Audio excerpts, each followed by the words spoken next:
Собраны уже непосредственно эскизы, фотографии, рассказывающие о жизни скульптора, его рисунки. Дом-музей Руслана Мамилова. Полное погружение в его мир. Личные вещи, предметы быта, документы. Кажется, что сам Руслан Израилович будто вышел на минуту, а тут все на своих местах.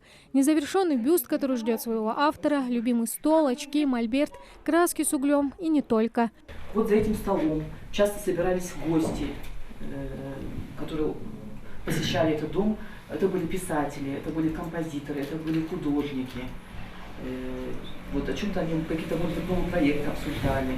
Мастеру уже нет среди нас, а молодые люди сюда тянутся. И не для того, чтобы просто посмотреть, как жил известный скульптор, но и найти вдохновение. Для Лали Цуровой, уроженки Джейраха, дом-музей – место особое и любимое с самого детства. Я и сама, если честно, люблю рисовать, особенно природу.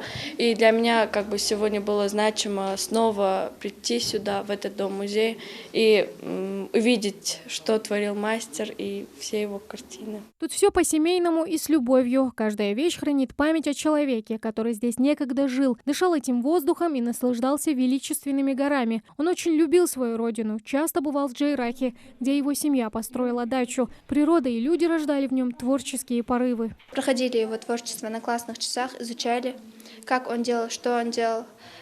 Также это выдающийся человек, который внес вклад в нашу историю ингушского народа. Для нашего села он сделал немало полезного.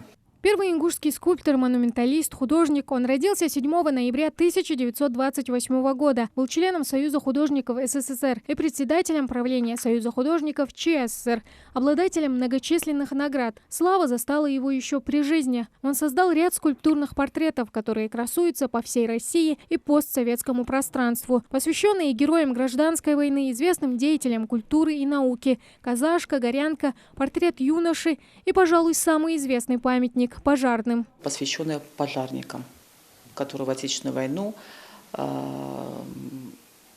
тушили пожар в городе Грозном. Это был 42-й год, с 10 по 15 октября. И вот в память об этих пожарных Руслан Мамилов сделал феноменальную скульптуру, памятник из металла, который сегодня находится в заводском районе города Грозного. Скульптора и художника нет среди нас уже 27 лет. Указом главы Ингушетии в 2002 году Руслан Израилович Мамилов был награжден орденом за заслуги посмертно. А уже в 2011 году свои двери почитателям творчества мастера открыл и этот дом-музей. В настоящее время он насчитывает 554 экспоната основного и научно-вспомогательного фонда. Тамара Хашагульгова, Магомед Белакеев, Новости 24.